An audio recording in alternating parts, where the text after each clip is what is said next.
Hello दोस्तों, कैसे हो आप सब। आप सभी का मैं स्वागत करती हूँ हमारे चैनल रैपिड गुरुकुल में।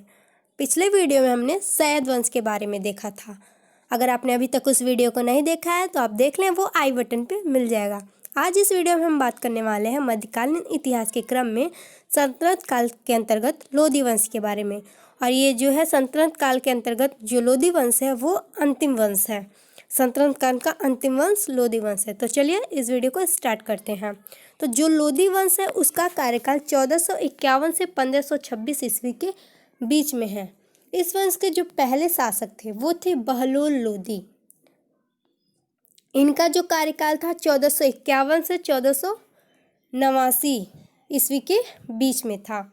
फिर आते हैं सिकंदर लोदी। इनका कार्यकाल जो है 1489 से 1517 ईस्वी के बीच में था। फिर इस वंश के अंतिम शासक आते हैं इब्राहिम लोदी, जिनका कार्यकाल 1517 से 1526 ईस्वी के बीच में था। यहाँ पे 1526 रहेगा, ईस्वी के बीच में था। अब हम इनके कुछ डिटेल देख लेते हैं, इससे जो इम्पोर्टेंट क्वेश्चन आने वाला है इस वंश से, लोदी वंश से। तो चलिए देखते हैं। तो हम देखते हैं बहलोल लोदी के बारे में। तो ये जो बहलोल लोदी हैं इस वंश के प्रथम शासक थे या लोदी वंश के संस्थापक थे। अगर क्वेश्चन ये पूछता है कि लोदी वंश के संस्थापक कौन थे तो वो थे बहलोल लोदी। बहलोल लोदी ने बहलोल सिक्के का प्रचलन किया था, यानी कि जारी किया था बहलोल सिक्के का। तो इनके नाम में ही बहलोल है। अगर क्वेश्चन में पूछता है बहलोल सिक्के किसने जारी किया था तो बहलोल लोदी ने जारी किया था। इसके शासनकाल में जनता एवं सुल्तान के मध्य कोई भेदभाव नहीं था। मतलब यह एक उदार शासक था। इसके शासनकाल में जनता और सुल्तान के बीच में कोई भी भेदभाव नहीं था। यह उदार शासक के रूप में जाना जाता था। तो इतना इम्पोर्टेंट है बहलोल लोदी के बारे में। अब इसके बाद आते हैं दूसरे शासक सिकंदर लोदी। तो चलिए सिकंदर लोदी के बारे में हम लोग देख लेते हैं। तो जो सिकंदर लोदी हैं वो 1504 ईस्वी में आगरा शहर की स्थापना करते हैं। 1504 ईस्वी में। तो ये भी क्वेश्चन इंपॉर्टेंट है कि आगरा शहर की स्थापना किसने की थी तो सिकंदर लोदी ने किया था। और कब किया था? 1504 ईस्वी में किया था। और इस शहर की स्थापना करने के बाद उन्होंने अपनी राजधानी जो है वो बना ली आगरा। तो ये भी इम्पोर्टेंट है। कृषि योग्य भूमि की नाप जोख के लिए इन्होंने गज सिकंदरी को प्रचलित किया। ये इसको याद करने के लिए देखिए, इसका नाम सिकंदर, इसके लास्ट में सिकंदरी है।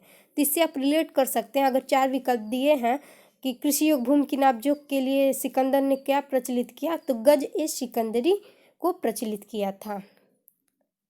साथ ही सिकंदर गुलरुखी उपनाम से फारसी कविताएं लिखता था। तो ये गुलरुखी उपनाम से यह एक फारसी कविताएं लिखता था। तो यह भी इम्पोर्टेंट है कि सिकंदर किस उपनाम से कविताएं लिखता था तो गुलरुखी, या गुलरुखी उपनाम से कौन सा सल्तनत काल का शासक था जो कविताएं लिखता था वो सिकंदर था।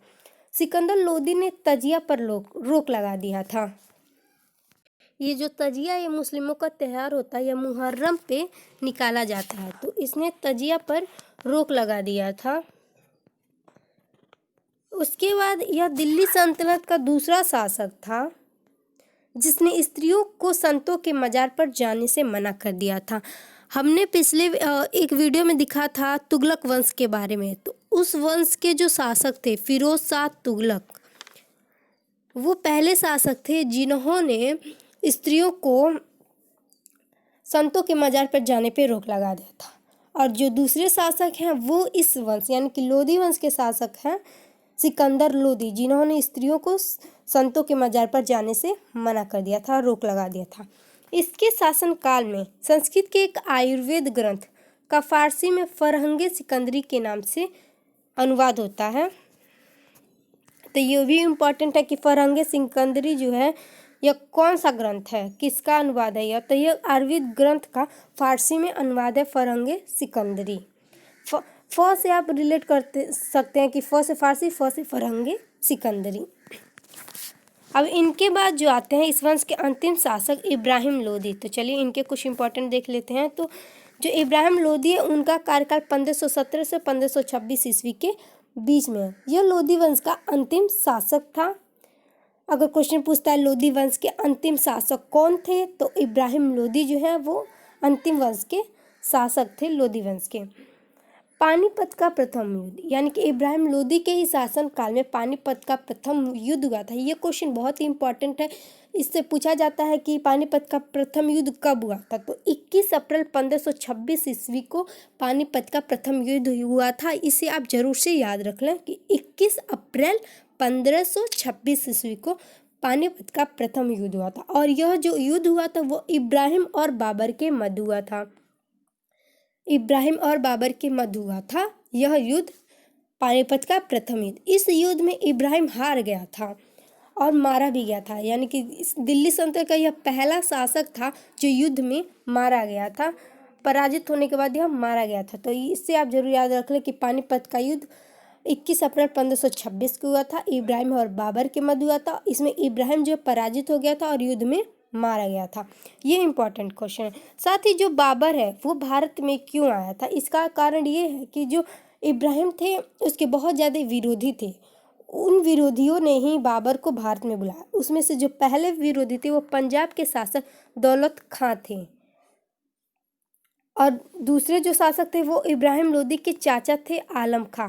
इन दोनों ने जो है बाबर को न्योता दिया भारत में आने के लिए और इब्राहिम से को पराजित करने के लिए, उससे युद्ध करने के लिए। तब जाके बाबर भारत में आया था।